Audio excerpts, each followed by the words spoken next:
Bismillahirrahmanirrahim. Assalamu alaikum warahmatullahi. I am Kareem Ahmed and you see my channel Kareem Ahmed. Please subscribe my channel and press the bell icon and share and like my channel. In the previous lecture, we study about typecasting and the method or the ways of typecasting. The first one is the implicit typecasting and the second one is the explicit typecasting. We will talk on the previous lecture implicit typecasting and further its definition and types of variable as shows in the figure I say in the previous lecture. In this lecture we will study about explicit typecasting, the second one method or way of typecasting.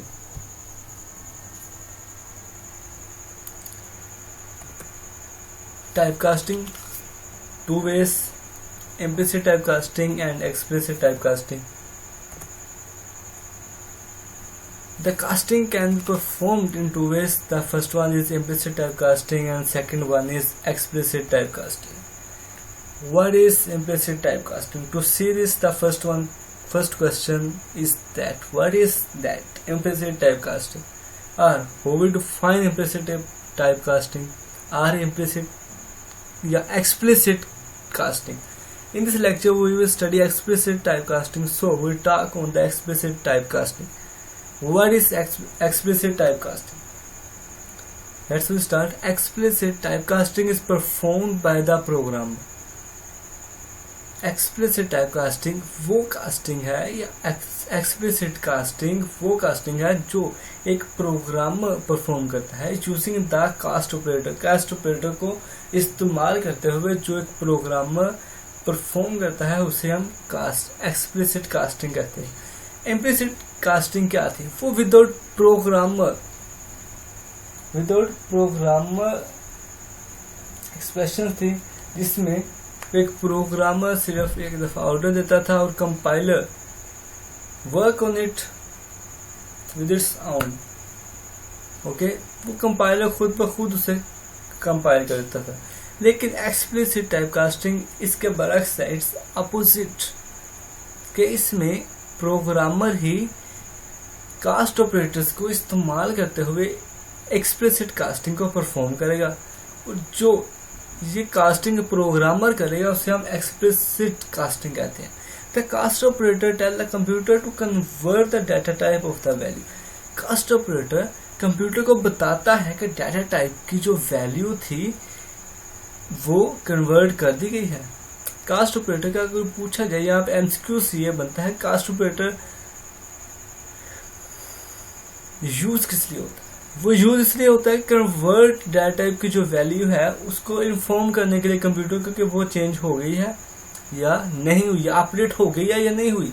Okay, next, the syntax of the explicit casting.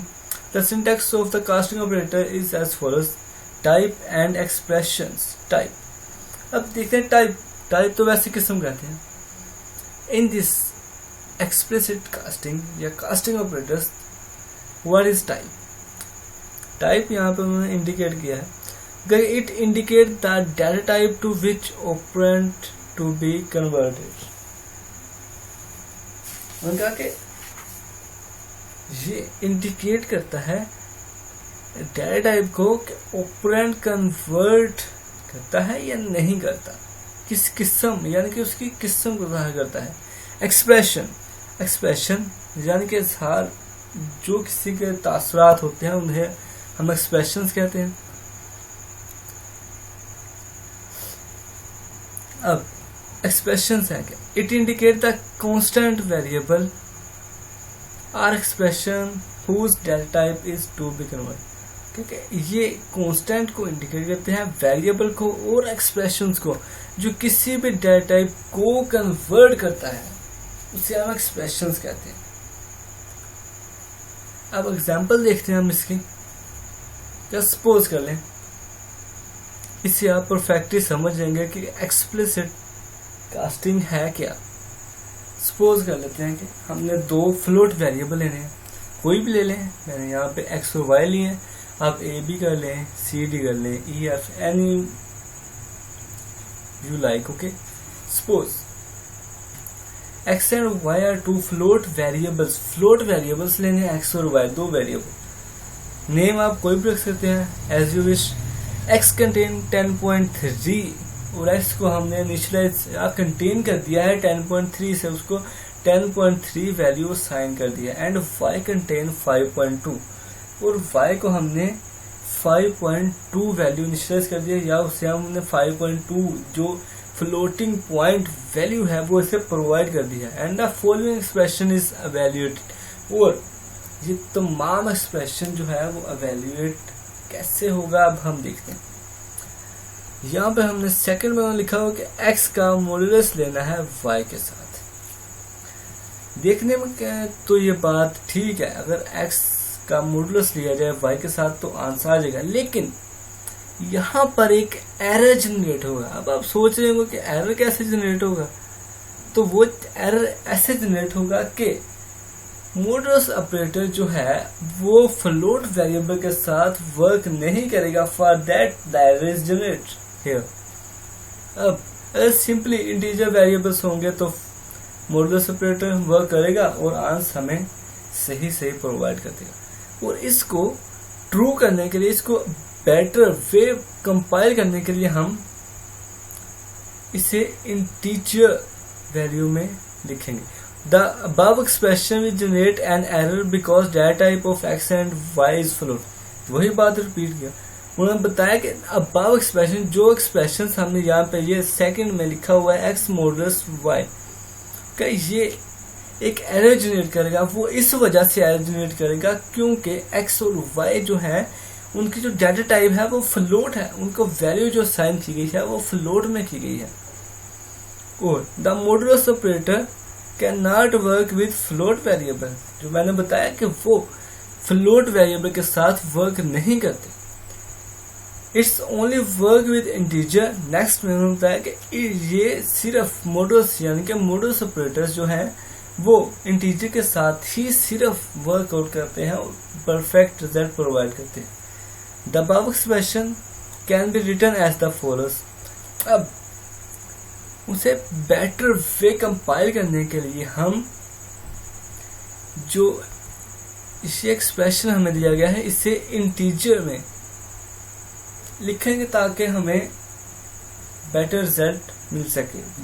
Integer हमने ले लिया और साथ में हमने x और फिर modulus integer y। Integer का ये होगा कि वो फ्लोट के बाद वाली वैल्यू रिमूव कर देगा और इंटीजर में वैल्यू जो होगी उसे मॉड्यूलस लेके x का y के साथ आंसर हमें प्रोवाइड कर देगा। नेक्स्ट है the above statement converted the value of x and y into integer and evaluates the expression.